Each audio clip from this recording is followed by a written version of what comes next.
Hey my lovelies, so I was probably just holding little meds and I was like, raw, but taking inventory and I was like really looking at my healing journey and this like self-mastery that I've been on, and it's been a long journey and I know that it's gonna still be a long journey because there's so many layers to the thing, and there've been some parts of the journey that's been more easily palatable to me. And there's been some that I've kind of been like, no, no, no, I'm not quite ready for that level yet. I'm not there yet.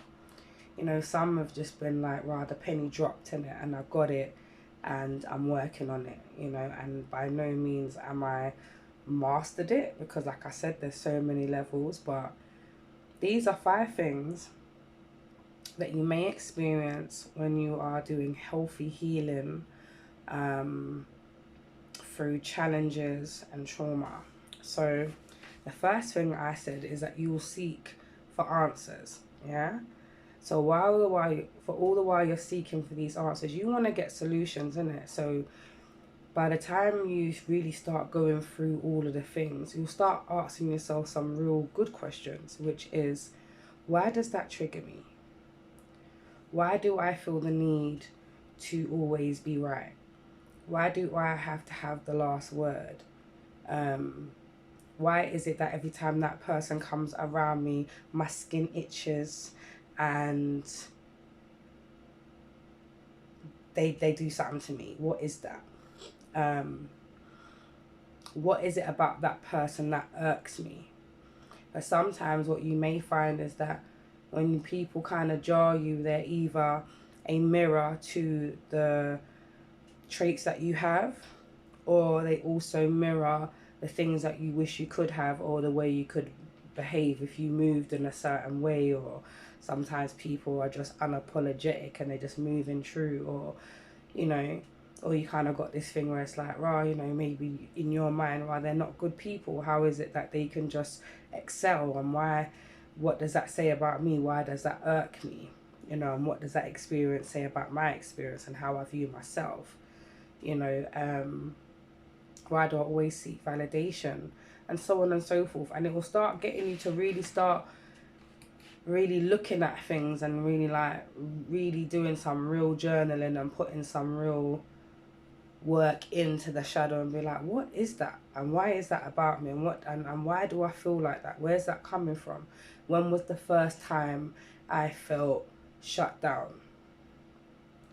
You know, and then you can start running inventory about raw. So that was the first time, and then since then it's been a trigger. So it's like I've either um hypo centralized something, like I've made something more and I've just done it more and more, been very excessive about it, or I've become suppressed and I don't do that anymore, and that's caused me to behave like this or whatever. Then the second thing is that you will start going into yourself more, yeah, and you'll start to be able to discern your ego from your intuitive mind and your intuitive higher self. You'll be able to start taking some time to really sit with yourself and just get comfortable. You know, like the things that you start to discover about yourself, the shadow, the things that you think is like, ugh, the dark side. You start to really understand why the ego was protecting you from certain things, why you behave the way you behave, why you're so guarded, why you're not trusting, or, you know, yeah, just basically why you move the way you move, you know. And then you'll be able to thank the ego and say, thank you so much for protecting me from this little level here and getting me to this point, but from here on in, I need to do something different. Like, I need to make a choice to start listening to my higher self, which is not, you know, choosing love. Sometimes just choosing peace for the sake of peace and not just being arms out for the sake of arms out. And that one's not easy. And sometimes differentiating the voices can be sometimes not always easy, because we've got so many reasons why we should be for and against whatever it is that the mind is making us repeat and going over. So then we've got number 3.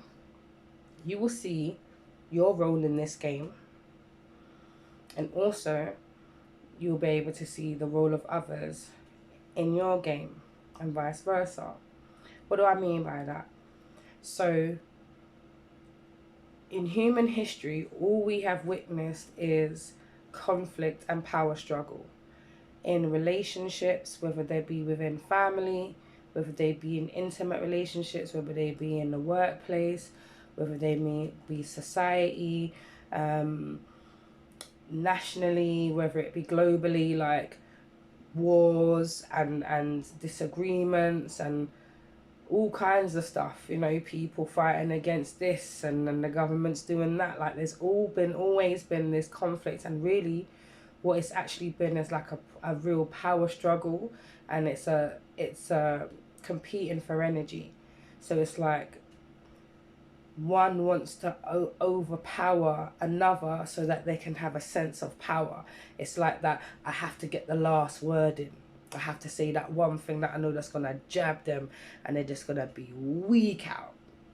And once you see them recoil and they're just weak out, they ain't got nothing to say, their mind starts scrambling and can't think. They can't think no more. It's like, oh, yeah, I've got you. It was all stuttering. They didn't have nothing to say because what I said floored them. See all of that? Essentially what you've done is that you've stolen that person's energy in order for you to feel, you know, good, to feel like, yeah, vindicated, for you to feel power and whatever. And it's like, what you could do in that instant, you know, is think back to the times when you was dealt with like that and how horrible that felt.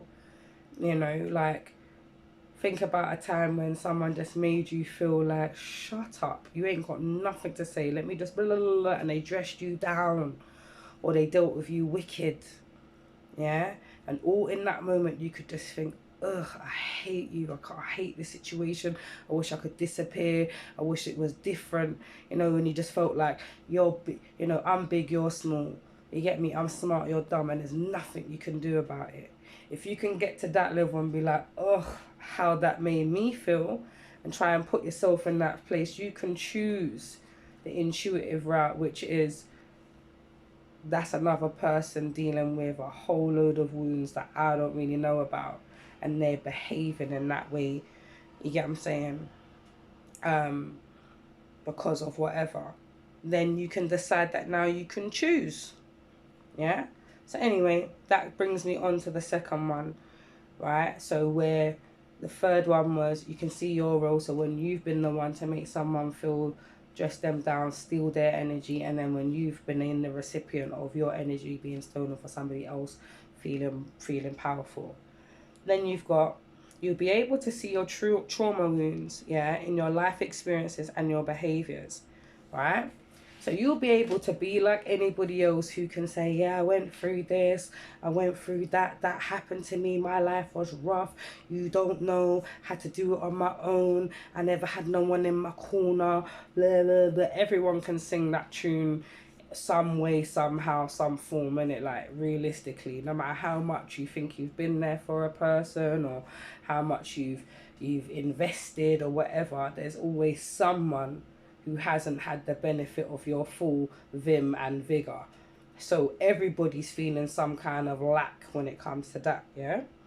So you'll be able to look at the fact that, you being traumatized as a child, or going through a domestic abuse, or, you know, being in a really shitty relationship, you being in a harsh household, witnessing things that were violent, witnessing things that were unfair, being a recipient of ill treatment, all kinds of stuff will make you understand that, this is the reason why I'm guarded. This is the reason why now I'm rotted and no one better even come close to me, because I'm looking to chop you down. Because I've had people feel like they could deal with me some type of way, and I'm up to here with it now, so I'm about to bust out. Or it could just play out in so many different ways. Now for my one now, I'm a bit of a passive aggressive, so I don't like conflict, yeah? And I put in quoted commas because anytime you say you don't like something, it's just basically calling for conflict in, innit? Conflict is a natural way of life. It's just that how we manage it at the end. We should be able to have discourse. We should be able to disagree. We should be able to debate and it not be a big deal. Yeah, but that's not always the case, isn't it? So my thing is, I don't like conflict. So I might not upfrontly be like, yeah, that pissed me off the way you done A, B, and C. But I'll just be quiet. Be on some toxic, I'm just giving people the silent treatment now, innit? And I'm just saying little one-liners, little sarky comments, the classic eye rolling that I do. You know what I'm saying? All because I don't want to create the big thing. But then inadvertently now, once someone sees the eye rolling, either I've done this whole stealing energy thing where I've made the energy in the place feel off, you're feeling all digi, you ain't moving too right, you're walking on eggshells around me because you know I'm not alright, she got a face on her, she ain't talking, anytime I'm asking her what's up, she's on some nice call now, she ain't want to chat, you know what I'm saying? So in my mind, like, I can see that and be like, yeah, because I've been through situations, you get what I'm trying to say, where I've tried to say things in the past and I was shut down. Or when conflict came to me, I couldn't manage. Yeah, my energy was being stolen and I couldn't deal with it. It's like I started to be a blabbering mess. So I don't want to be in that space like that. I don't want to feel like, you know, I'm powerless in a situation. So I will more mute myself and just exude it in a passive aggressive way, which is still dangerous and which is very toxic. Do you get what I'm trying to say? So now what I've been able to do is see when I'm about to do those things and then be like, and be like, look, I'm not trying to cause no drama and whatever, but this is getting on my nerves. I need this to be done in this way, and I kind of need to be done in this time frame. So that it's not a thing where I'm just on some, this is what I'm saying, and then I'm hyperventilating. Do you get what I'm trying to say? And all of this is happening internally, by the by. So certain time it's not even coming out properly. Yeah, and then next thing you know, I've got bellyache. You know what I'm trying to say? So yeah, figure it out, people. If it doesn't come out in certain ways, and especially if it's all pumped up nastiness, it boils out into your body. Try and know your face will break out, your belly will hurt you, your limbs will start seizing up, you'll get bloated, yeah, listen, a bag of things will start happening when you're not able to express yourself. And take inventory on the parts that you've played as well. Like I said, the parts that you've played in other people's game where you had to play villain. Do you know what I mean? And where other people had to play villain in your game in order for you to level up and learn something, get some accountability, grow, stand on your own too. Whatever it is that the Most High has got planned for you, whatever your life lesson is, everybody's thing is different. The thing that they've come here to learn, innit? Or to master, or to understand about themselves and how they're supposed to serve themselves and others. Yeah. So the last one is, and this is my favorite, is that you can always choose peace. You can always choose peace. You can always choose peace. Now, I'm not saying that it's easy sometimes to choose peace when you're not in the space. When you're in the ego and the ego's on some, yeah, but how, I don't really like the tone. Did you hear how the tone was a little bit, feels like there's a little bit of attitude in there. Shall I have it? It's a bit of, ooh, it's the principle of the thing. Shall we have it? Like, whatever it is, all of the things that you will draw. Did that person look at me funny? Why is that person looking at me weird? Like, all of the things that start bubbling up, yeah? Because realistically, we're just trying to protect ourselves. We don't want to feel small. We don't want to feel insignificant. And we don't want anybody to feel that they could make us feel insignificant. So we have to let people be knowing that we're about ourselves and we don't penny for nobody. So inadvertently, you do kind of tell the person that they do have that power because you felt like you had to address it. You couldn't just be like, whatever that person has is whatever they have.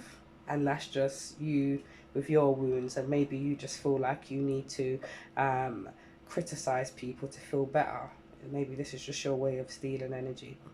One day you will learn. One day you will grow.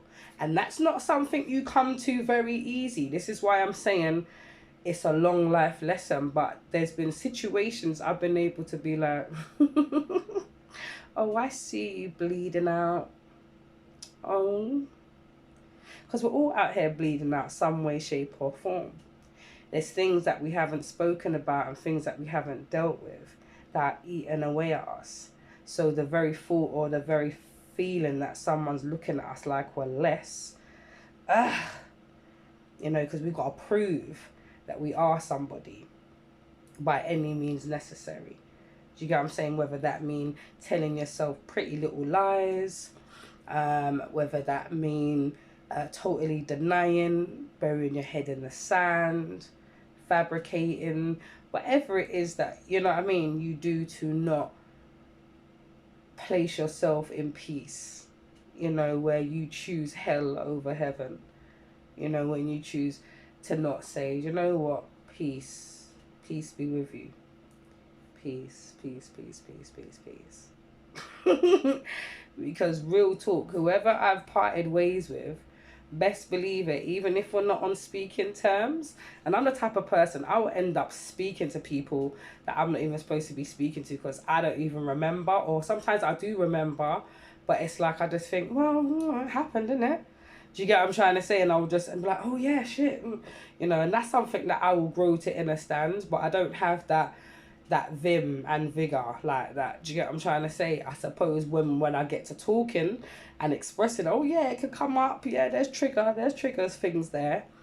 But essentially this going to peace and being like,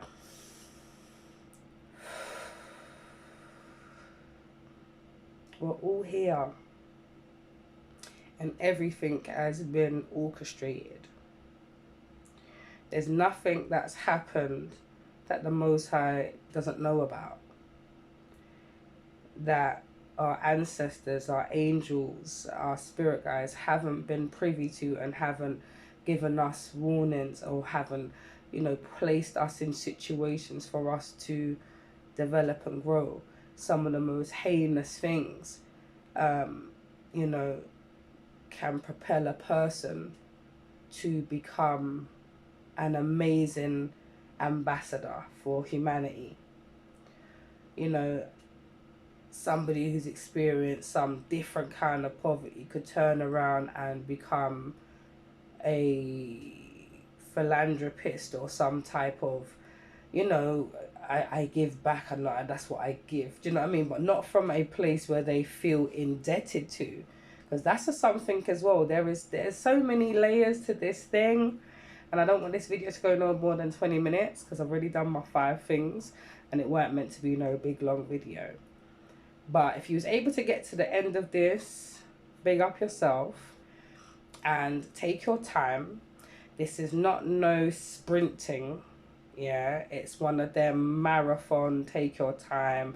It's real, you know, them real long. What's them ones there? Them 8,000 meters or whatever. Them man, they're like Mo Farah would run them long ass thing, and them Selassie twins that was just running the world for how long? Yeah, them long distance running. It's not no quick 100, 200 meters business. It's the long haul thing. So don't rush it. There are times where you're gonna fail miserably. There's going to be times that you're just going to be like, so what, more lessons? Like, I swear down, I feel like I've done enough healing. I feel like I've done enough letting go. How many burning letting go do I have to let go before I'm okay? And the truth is, there's layers to the thing. No matter, it's like, depending on how old you are, that's the level of trauma in it. So think about the amount of time that you've had to grow these layers, and to undo is going to take some time. So don't look at time, just become Remember, you are growing and developing. Take your time, be gentle with yourself, and just be peace and just be love. And yeah, sometime it works and sometime it doesn't. But hey ho, we just give thanks that we wake up to try again the next day. Big up on ourselves.